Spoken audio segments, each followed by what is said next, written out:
तो देखिए कैसे कैसे वकील हैं मौलाना साहब के। एक मुजब्बिर रहमान है, क्या तर्क देते हैं वो खुद समझ सकते हैं, दर्शक समझ सकते हैं, मैं भी समझता हूं, लेकिन क्या बोलूं, मजबूरी है। अगले मौलाना नदीमुद्दीन है जो कहते हैं कि हर आदमी गुनहगार है और मौलाना साहब को फंसाया जा रहा है, हिंदू मुसलमान किया जा रहा है। मेरे साथ मौलाना कादरी भी हैं जिनके पास इस बात का जवाब नहीं है कि इस वक्त मौलाना साहब कहाँ हैं, क्यों नहीं आते सामने, क्यों नहीं देश से माफी मांगते, क्यों ना उनके खिलाफ एनएसए लगे। सब गोल उनका कहना है सरकार को पता है। एक और वकील उनके सामने आए हैं, वो है जफरुल इस्लाम, दिल्ली माइनॉरिटी कमीशन के चेयरमैन हैं। ये मौलाना साद का समर्थन करते करते देश की खिलाफत में उतर आए हैं, खुलकर उतर आए हैं। इन्होंने कुवैत से को धन्यवाद किया है एक फर्जी ट्वीट पर। कुवैत कह चुका है कि हमने ऐसा कोई ट्वीट नहीं किया, लेकिन ये इतने उत्साहित हो गए कि अरब देशों से मदद मांगने लगे। इन्होंने यहां तक कह दिया कि अगर हिंदुस्तान का मुसलमान खड़ा हो गया तो एवलांच यानी जलजला आ जाएगा। और क्या हो जाएगा? जलजला आ जाएगा। देश के खिलाफ खड़े हैं जनाब। देखिए इनकी विचारधारा, देखिए ये क्या क्या सोचते हैं और क्या इनका मत है। आगे बहस को आगे बढ़ाएंगे। सरकार ने उसको, पुलिस ने उसको ये कह दिया कि जो भी मरकज गया हुआ होगा उसके ऊपर हो गया। अब उसके बाद उसका दायरा इतना बुलंद हो गया कि उसको वसी कर दिया गया कि अब जो भी तबलीगी जमात का हो पूरे मुल्क में कहीं पे भी उसका ताल्लुक कुछ नहीं है, उसका मरकज में नहीं गया, ना मरकज की शक्ल उससे शायद नहीं देखी उसने। अब वो कर्नाटक में है, बंगाल में है, कहाँ पे है, केरला में है, अगर तबलीगी है, तबलीगी होना एक अलग चीज है। आखिर में ये हो गया कि मुल्क भर में कोई भी तबलीगी हो, भाई तबलीगी होने का मतलब थोड़ी कि तबलीग वाले कोई वारस दे देते हैं किसी को। आपको अगर था तो उस मस्जिद के अंदर जो कि कुछ बाहर के लोग आए हुए थे, वो शायद लेकर के आए थे, उसमें से कुछ मरीज थे। लेकिन ये बहुत ही गलत काम हुआ कि अब कह रहे हैं कि 25,000 तबलीगियों को जो है ना क्वारंटाइन किया। क्या 25,000 तबलीगी मरकज में थे क्या? मतलब इस आदमी में कॉमन सेंस भी नहीं है। चेन से चलता है कोरोना। मेरे ख्याल से देश का बच्चा बच्चा आप समझता है। जो बच्चे समझते हैं वो ये मौलाना नहीं समझ पाते। अल्लाह का इस्लाम है या मुल्ला का इस्लाम, इसी पर बात करेंगे। और सबसे पहले संगीत रागी जी के पास चलता हूं। संगीत रागी जी, क्या सोच है? इस पर हंसी आती है। कोरिया के अंदर एक उदाहरण है कि एक व्यक्ति ने 5,000 को 2 दिन के अंदर जो है वो इन्फेक्ट किया। भागलपुर के पास ही एक जमालपुर जगह है, एक व्यक्ति कोरोना से पीड़ित गया और मुस्लिम इलाके में ही 90 लोगों को सफाया कर दिया, वो सारे के सारे संक्रमित हो गए। ये ज्योमेट्रिक प्रोग्रेशन में बढ़ता है, ये अर्थमेटिक प्रोग्रेशन में नहीं बढ़ता है। 1 2 3 4 नहीं करता है, ये 1 से 2, 2 से 2 दूनी 4, ऐसे करके ये ज्योमेट्रिक प्रोग्रेशन में बढ़ता है। और दूसरी बात है कि सवाल ये है कि आपको किसी भी समुदाय को मनुहार नहीं करना पड़ रहा है। गलतियां हर तरह से हो रही हैं, लेकिन यदि आप छुप कर के बात करते हैं और इस प्रकार की बातें करते हैं तो आप पर शक की सुई जाती है कि ये साजिश के तहत तो नहीं है। दूसरी बात, एक बहुत फंडामेंटल सवाल मैं उठा रहा हूं कि एक तरफ आप कहते हैं कि ये गंगा जमुना संस्कृति है, गंगा जमुनी की तहजीब है, और दूसरी तरफ आप जो प्यूरिटन की तरफ, जो जिहाद और काफिर जैसे कॉन्सेप्ट को लेकर आगे बढ़ता है तबलीगी समाज, उसके लिए भी समर्थन में आप आ जाते हैं। और वो कौन आदमी है? वो पढ़ा लिखा के अनपढ़ समाज को आप दोष मत दीजिए, पढ़ा लिखा समाज इसके लिए साथ में आकर के खड़ा होता है। और अभी मौलाना एक बोल रहे थे, मैं फिरोज जी के लिए मैं उनको बता दूं कि जो गांधी जी के साथ मुसलमान थे, मुस्लिम लीग के मुसलमान, उनको भी काफिर ही बोलते थे। इसलिए ये समझता है सब कोई, ये मानसिकता मुसलमानों में, ये मुसलमानों के समाज में एक तबके की मानसिकता अभी भी क्या है, अरब के प्रति कैसी है, ये सबको वाकिफ है। सवाल ये है कि क्या मुस्लिम समुदाय का ये दायित्व तो नहीं बनता है कि ऐसे लोगों को जो इस राष्ट्र के विरोधी हैं, जो हिंदू समाज या इस राष्ट्र समाज के विरोधी हैं, उनको चिन्हित करके उन्हीं को इस समाज से बाहर करें। ठीक है, अन्यथा हो क्या रहा है, उसकी सजा सारे मुस्लिम समाज को भुगतनी पड़ सकती है। से जंग लड़े वो राष्ट्र का विरोधी है। अच्छा मौलाना साहब, अरे भैया आप कुरान से ये जो काफिर की व्याख्या करते हैं ना, काफिरों की मौत की व्याख्या करते हैं ना, आप अपने हटा दीजिए। यहाँ के हिंदुओं को काफिर नहीं कहा। अरे सर सुनिए ना, बिल्कुल कहा, क्या बात करते हैं? नहीं कहा, मैं आप आपको झूठ बोल रहे सारी हैं। किताब रागी निकाल करके जी, दिखाऊं? आप कुरान पर डिबेट आपको करिए। गलत- कुरान हिंदुओं को गलत- काफिर नहीं कहता अच्छा ठीक है, मैं इस डिस्कशन में नहीं जाता, मेरे को नहीं मजहबी कहता। डिस्कशन में जाना ही नहीं है। हाँ, कुरान यहूदी पाक में को क्या यहूदी लिखा है इसको कहता छोड़ है। दीजिए, मुझे मौलाना नंदीमुद्दीन इस सवाल का जवाब टॉपिक नहीं दीजिए। है चौरसिया साहब, ये डिबेट का टॉपिक नहीं है। काफिर, इस्लाम, कुरान, हिंदू, मैं ये मैं डिबेट का मैं टॉपिक डिबेट नहीं में है। ला भी नहीं रहा हूं। कोरोना है। मेरा बड़ा सीधा सा सवाल है, कोरोना फैलाने वाले मौलाना, उनके एक वकील जफरुल इस्लाम जो कि दिल्ली माइनॉरिटी कमीशन के चेयरमैन है, उन्होंने धमकी दी है कि भाई अगर हिंदुस्तान का मुसलमान खड़ा हो गया तो एवलांच आ जाएगा, जलजला आ जाएगा, धरती हिल जाएगी। सर मैं डर गया मौलाना नंदीमुद्दीन, डर गया मैं बहुत ज्यादा, मुझे डर लग रहा है, मुझे डर लग रहा है जफरुल इस्लाम से। दीपक जी, सर ऐसा मत दीपक करिएगा जी, मौलाना दीपक साहब, जी, आप भी जफरुल इस्लाम के दीपक साथ ही जी, खड़े हैं ना। दीपक जी, जी संजीव जी, 10 सेकंड। दीपक जी, एक छोटा सा इजराइल सारे अरब कंट्री मिलकर के 3 बार आक्रमण कर चुके हैं, उसकी एक पूंछ नहीं हिला सके। और भारत तो भारत है, उसकी वो क्या बिगाड़ लेंगे ये सोचने की बात है।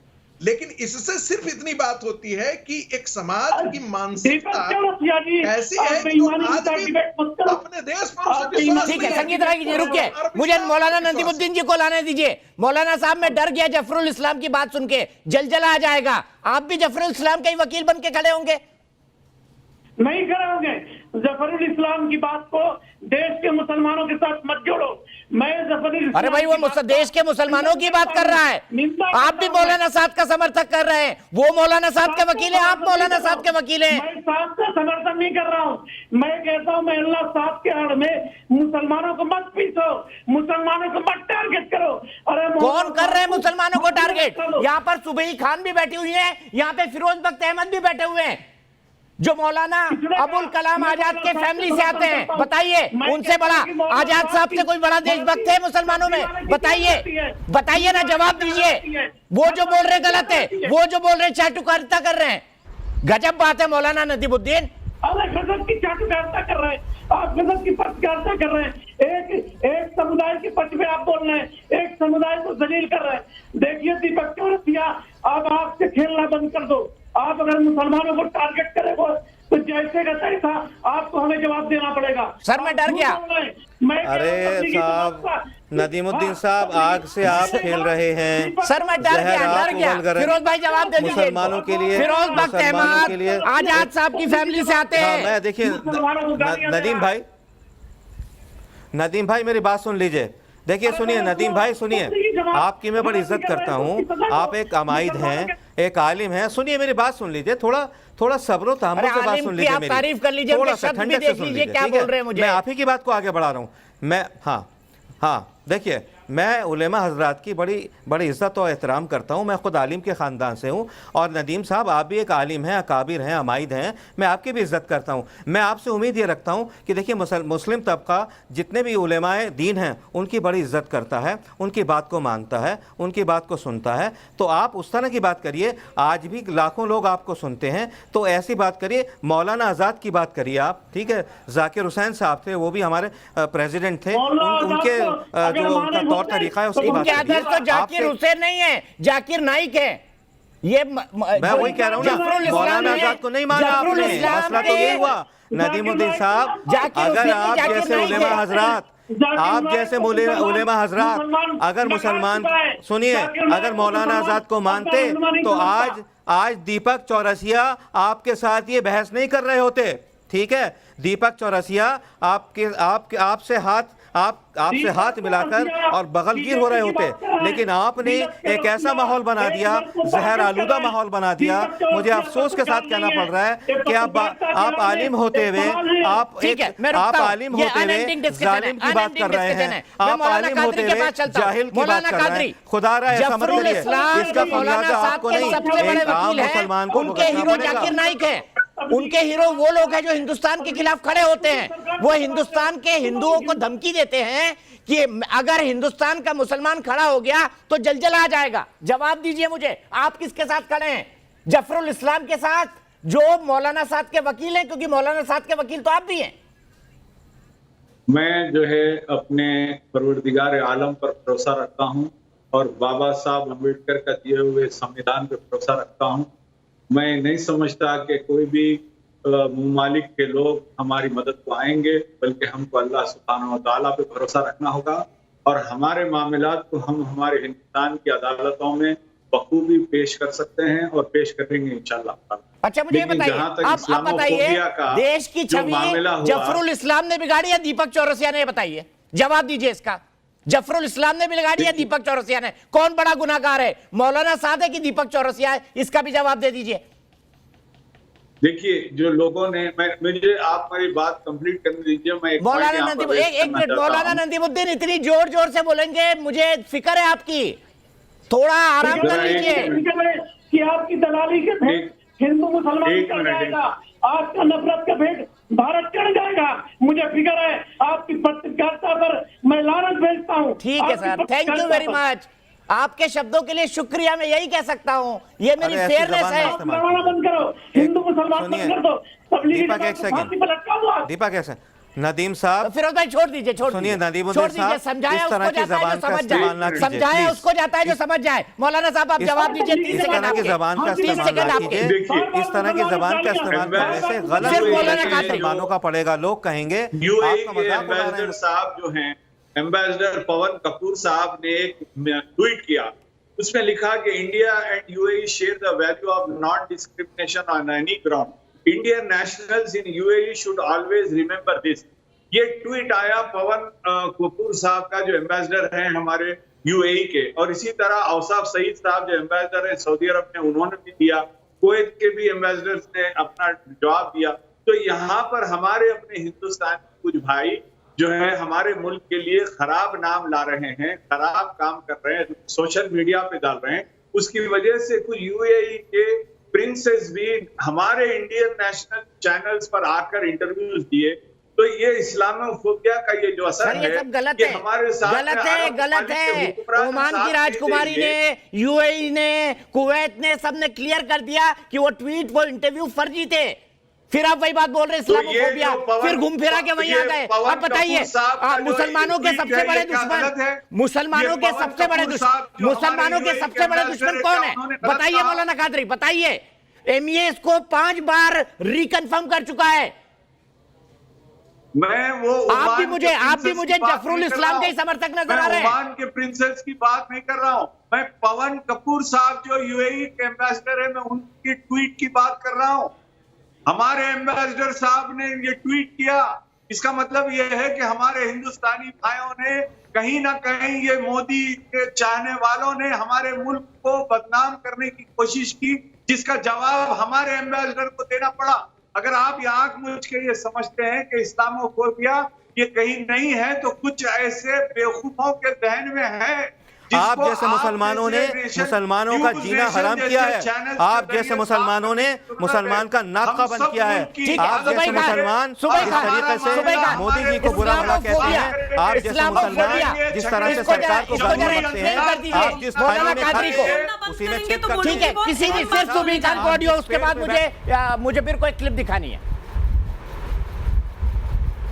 जी दीपक जी, सबसे पहले तो मैं एक वर्ड इस्लामोफोबिया को कंप्लीटली कंडेम करती हूँ। फोबिया का मतलब होता है इर्रेशनल फियर, जिसके पीछे कोई लॉजिक ना हो। हम सभी जानते हैं अल-कायदा जैसे संगठन, लश्कर-ए-तौयबा जैसे संगठन, जैश-ए-मोहम्मद जैसे संगठन एग्जिस्ट करते हैं। रेडिकल इस्लाम एक हकीकत है, कबूतर की तरह आंखें मूंद लेने से वो हकीकत छुप नहीं जाएगी। एक्चुअली में इस्लामोफोबिया कुछ चिड़िया का नाम नहीं है, इन्होंने अपने पापों को ढकने के लिए एक वर्ड कॉइन कर लिया है। एक्चुअली में हिंदू फोबिया है, एक इर्रेशनल फियर हिंदुओं का, ये समाज में पूरे विदेशों में फैला रहे हैं कि मुसलमानों का परसिक्यूशन हो रहा है। आप पूरा इतिहास उठा के देख लीजिए, 1400 साल के आपके इतिहास में कभी हिंदुओं ने अगर आपके साथ कोई अत्याचार किया हो, परसिक्यूशन तो दूर की बात, ह्यूमन राइट वायलेशन भी नहीं है हमारी नेशनल एथॉज में, हमारी संस्कृति में। आपके जो रेडिकल इस्लाम का जो कल्चर है, प्रॉफिट मोहम्मद की डेथ के बाद हजरत अली को किसने मारा, बीबी फातिमा के साथ मिसबिहेवियर किसने किया, प्रॉफिट की नस्लों को किसने खत्म किया? क्या वहां पे आरएसएस, बीजेपी, मोदी जी थे, या वहां पे एक भी हिंदू नाम था? वहां पे आपके तथाकथित मौलाना काजी, हाजी और सो कॉल्ड इस्लाम के ढोंगी आशिकी थे। तो ये एक गलत नैरेटिव सेट करने की कोशिश मत करिए कि इस्लामोफोबिया है। रेडिकल इस्लाम से ना ही सिर्फ भारत बल्कि पूरा विश्व जूझ रहा है। यजीद तो मौजूद है, यजीद की ज़हनियत मौजूद है। अरे इमाम हुसैन को शहीद करने वाले एक मिनट मौलाना कादरी साहब, मैं आ रहा हूँ आपके पास, सुबह कंप्लीट करिए सर, सुबह का आवाज। कादरी साहब एक बहुत अहम बात सुन लीजिए, एक बहुत अहम बात बोलने जा रही हूँ दीपक जी। जफरुल इस्लाम साहब को आपके चैनल के माध्यम से मैसेज देती हूँ कि उनके अब्बाओं इसलिए बोल रही हूँ क्योंकि एक नहीं है, बहुत है। उनके अब्बाओं की तलवारों में भी इतनी ताकत नहीं है जितनी हमारे भारत की बेटियों की चूड़ियों में है। एक और अब्बा थे उनके, तैमूर लंग, उनको उत्तर प्रदेश में राम प्यारी गुर्जर नाम की महिला ने नाको चने चबवा दिए थे अपनी तलवार घुसा के, और उल्टे पैर भागना पड़ा था अपनी आर्मी के साथ। तो ये तो गलतफहमी अपने दिमाग से निकाल लीजिएगा कि अपने आकाओं को चिट्ठी लिख के आप हमारा कुछ बिगड़वा पाएंगे। सदियों विदेशी आक्रांताओं ने कोशिश कर ली, अंग्रेजों ने कोशिश कर ली, उसके बाद विधर्मी सरकारों ने कोशिश कर ली, आज तक हमारा कोई बाल बांका नहीं कर पाया। तो आप तो किस खेत की मूली हैं? मौलाना कादरी जवाब दीजिए, ठीक है, रुकना पड़ेगा सुबह यहाँ पे। मौलाना कादरी जवाब दीजिए, मौलाना कादरी जवाब दीजिए। भारतीय हिंदू मुस्लिम ये लोग कौन है जो धमका रहे हैं? कितनी सारी ये जफरुल इस्लाम क्यों धमका रहे हैं हमारी नाक के नीचे कि अगर मुसलमान खड़ा हो गया तो देश में जलजला आ जाएगा? क्यों धमका रहे हैं जफरुल इस्लाम? बताइए मौलाना कादरी, आप वकालत कर रहे हैं उनकी। जफरुल इस्लाम की बात से मैं बिल्कुल मुत्तफिक नहीं हूँ, लेकिन ये बात हकीकत है कि इस तरह के प्रोपेगेंडे से वहां के जो लोग मुलाजिमीन हैं, वहां के जो नेशनल्स है, उनके जहन में हमारे मुल्क के खिलाफ में या मुल्क के बारे में गलत फहमियां पैदा होंगी और उनके दिल में नफरत पैदा होंगी। लाखों की तादाद में हिंदुस्तानी लोग वहां पर काम करते हैं और वहां की हुकूमतें उनको तनख्वाह नहीं देती है, मुलाजिमत नहीं देती, बल्कि वहां के नेशनल देते हैं। और आपके यहाँ के जो सोशल मीडिया के जो पोस्ट जाते हैं वहां सऊदी अरब पहुंचते हैं। और आप याद रखिए कि यूएई हो, बहरीन हो, कतर हो, वहां के लोग हिंदी और उर्दू बखूबी जानते हैं, आपके चैनल्स को भी देखते हैं, ये बकवास भी सुनते हैं।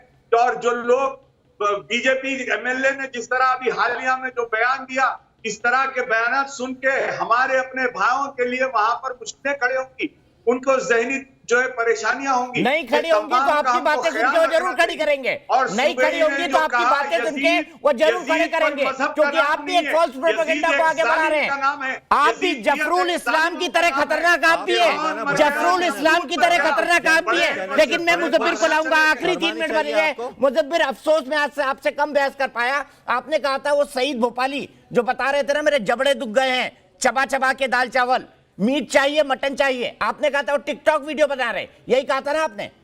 जी बिल्कुल। ठीक है, अब उनका वो पहला वाला बाइट सुनाते हैं जिसमें उनके जबड़े दुख गए थे। दिखाइए, जबड़े दुख गए थे उनके। खाना खिला रहा हूँ, फ्रेम में रखना इनको, फ्रेम में रखना इनको। क्या क्या है ये? दाल चावल खाते खाते हमारे मसूड़े दुख गए। सईद भोपाली है मेरा नाम।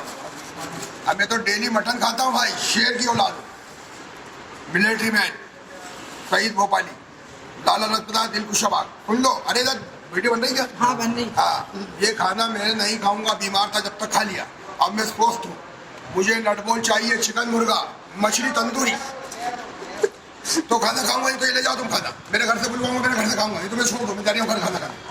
ये रखा खाना तुम्हारा। तो मुजब्बिर के मुताबिक ये टिकटॉक वीडियो था, क्यों मुजब्बिर? मैंने ये नहीं कहा कि खाली टिकटॉक वीडियो था। अरे आपने कहा टिकटॉक वीडियो, अभी बोला आपने। अगर आपने अभी बोला, आपने अभी बोला, आपने अभी बोला टिकटॉक वीडियो। अब सुनिए, सईद को दिमाग में अकल आई, लेकिन आप कभी नहीं सुधर पाएंगे। सईद का अगला बाइट भी दिखाइए जो आया है, दिखाइए इनको। भारत माता की जय। भोपाल वासी हो, हिंदू ना मुसलमान, पहले इंसान बनो, एक दूसरे की मदद करो भाई। प्रशासन ऐसा लगा हुआ रात और दिन हमारे को जान बचाने के लिए, आप लोग भी मदद करो प्रशासन की, और घरों में रहो। मेरी तो एक ही अपील है हर भाई से कि घरों में रहो। ये खतरनाक बीमारी है, देश संकट में है, अभी सहयोग करने की बात है, कोई फिरका परस्ती की बात नहीं है। मैं कुछ बात, उस रोज मेरा नंबर आ गया था टेंशन में, मैंने कुछ बातें ऐसी कर दी हैं। कह रहे हैं वो कुछ ऐसी बातें मैंने कर दी थी जो गलत थी, इनको अकल आ गई। Mujabbir, I am sure corona crisis खत्म हो जाएगा, आपको अकल नहीं आएगी, आप उसी चश्मे से देखेंगे। नहीं, मैं बिल्कुल नहीं देख रहा, मैंने दोनों वीडियो को देखा, उसमें कुछ भी नहीं था। टिकटॉक नहीं बना। टिकटॉक नहीं बना।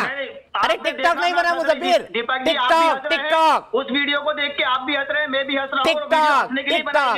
अरे आप सन्न हो गए थे अगली बाइट सुन के, अगली बाइट सुन के सन्न हो गए थे। तंदूरी नहीं मांगता, नहीं बिल्कुल नहीं।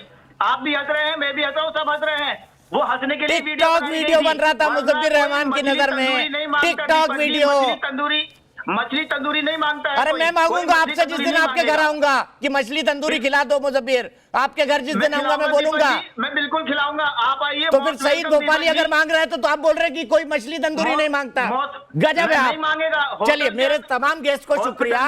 मैं चाहता हूं कि ये लोग जो एक नेरेटिव खड़ा हो रहा है, मौलाना साद ने अगर गलती की है तो उसको कृपया मुसलमानों से मत जोड़ो। ये तबलीगी जमात की गलती है, लेकिन उनके वकील जफरुल इस्लाम जैसे और बाकी कई और उनके वकील जो घूमते रहते हैं, वो अगर इसको देश के खिलाफ नैरेटिव बनाएंगे तो आने वाले समय के लिए बहुत खतरनाक होगा। मैं फिर कहता हूं, there can be no Hindustan without मुसलमान।